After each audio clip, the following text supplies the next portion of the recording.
Europe. Europe 1. Éric-Emmanuel Schmitt, grâce à Loïc Ballet et un peu grâce à vous aussi, on part au sommet des Alpes. Ah bah oui, et quand on dit qu'on part au sommet des Alpes, 3842 mètres. Oui, voilà, c'est pas mal. C'est bien pour un sommet. Alors bon, ce n'est pas le toit de l'Europe, puisqu'il est juste en face, puisqu'on va du côté de l'Aiguille du Midi, juste en face, il y a le Mont Blanc, 4808 mètres. Alors, ce qui est assez beau, c'est que là, nous sommes du côté de Chamonix. Alors, rassurez-vous, je vous demanderai pas de chausser des chaussures à crampons pour monter là-haut. Bah non. Les espadrilles peuvent suffire, quoique, par moment, il fait un petit peu frais, justement. Avec nous, Yuri Demarquis, chef d'exploitation adjoint au téléphérique de l'Aiguille du Midi. Bonjour, Yuri. Bonjour Loïc. Bon, alors, pas besoin de les chaussures. Qu'est-ce qu'on prend ? On prend des espadrilles ou pas, finalement ?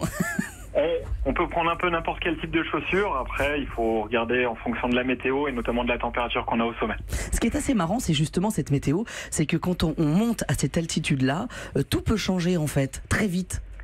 Ouais, donc on passe de 1000 mètres à Chamonix à 3800 mètres en quelques minutes. Et du coup, on a forcément une température qui est beaucoup plus basse et qui peut avoisiner les zéros, même en été. Justement, ce dénivelé, ça influe un petit peu sur notre corps, non ? Il me semble. Quand on arrive là-haut, on peut être un petit peu étourdi, avoir des maux de tête, c'est ça, non ? Oui, donc c'est l'effet, ce qu'on appelle l'hypoxie. Donc c'est la diminution du taux d'oxygène dans le sang qui fait qu'on est plus essoufflé lorsqu'on fait n'importe quel effort. Même marcher dans les escaliers à cette altitude peut être beaucoup plus compliqué qu'en bas dans la vallée. Donc il y a un petit temps d'adaptation.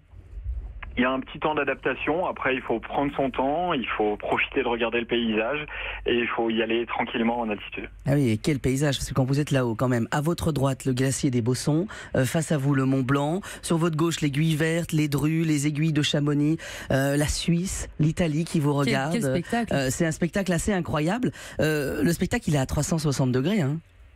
Exactement. À l'Aiguille du Midi, on a la chance d'avoir la terrasse la plus haute qui est à 3842 mètres et d'avoir une vue sur la vallée de Chamonix, sur le massif du Mont Blanc et sur les massifs frontaliers à proximité. D'ailleurs, ce qui est assez magique, c'est qu'en période... Alors, je ne sais pas si ça se passe pendant l'été, mais en hiver, vous pouvez voir des gens partir du sommet. C'est-à-dire que vous montez en téléphérique, vous vous dites, mais comment ils font pour repartir ? Et ils partent en ski ou équipés, hein, c'est ça, hein ?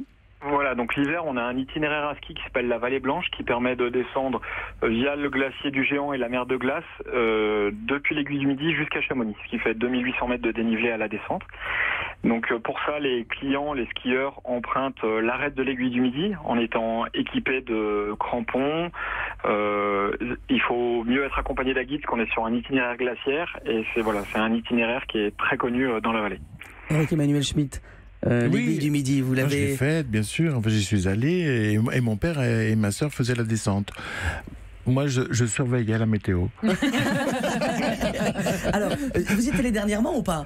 Ah non, c'était il y a 20 ans. Alors, parce que depuis, Yuri, il y a une nouveauté quand même. Depuis, ça fait quoi ? 1 an, 2 ans qu'il y a cette expérience qu'on peut vivre au sommet, là, où le pas dans le vide. Donc ça fait maintenant 3 ans qu'on a plus de 3 ans qu'on a le pas dans le vide. Donc, ça me fait peur le nom, voilà. je vous l'annonce Lise, tout de elle s'est suite. tout de suite redressée comme ça sur son siège. Lise a le vertige. C'est-à-dire le pas dans le vide. Le pas dans le vide, on y accède sur la terrasse sommitale de l'Aiguille du Midi via 2 ascenseurs qui ont été rénovés il y a maintenant 4 ans.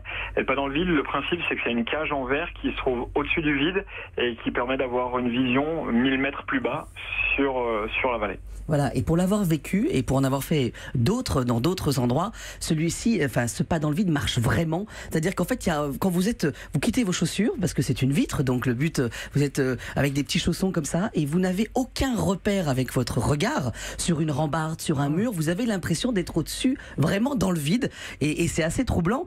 Juste, moi, je voulais quand même qu'on revienne aussi sur quelque chose, c'est que ce lieu est quand même appartient encore à Dame Nature. C'est-à-dire qu'il y a des jours où vous n'ouvrez pas. Voilà, exactement. Donc nous, on a du personnel, on exploite le site toute l'année.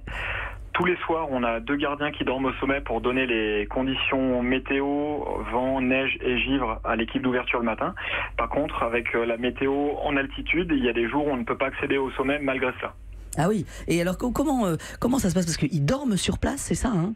Voilà, donc tous les soirs, on a 2 personnes qui dorment sur place. Leur rôle, ça va vraiment être de tourner dans le bâtiment, de regarder qu'on n'ait pas de problème.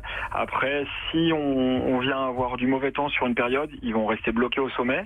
Par contre, ils ont de la nourriture, ils ont une chambre spécifique pour eux. Ils ont un équipement adapté pour rester plusieurs jours au sommet. Voilà, parce que ça demande aussi une préparation quand on est dans cette altitude-là. Bon, juste pour vous dire quand même que Eric Emmanuel Schmitt, chaque année, c'est 500 000 visiteurs qui viennent, qui montent au sommet. Voilà, si vous êtes dans les Alpes, du côté de Savoie-Mont-Blanc, partez du côté de Chamonix, l'Aiguille du Midi. Merci, Yuri de Marquis.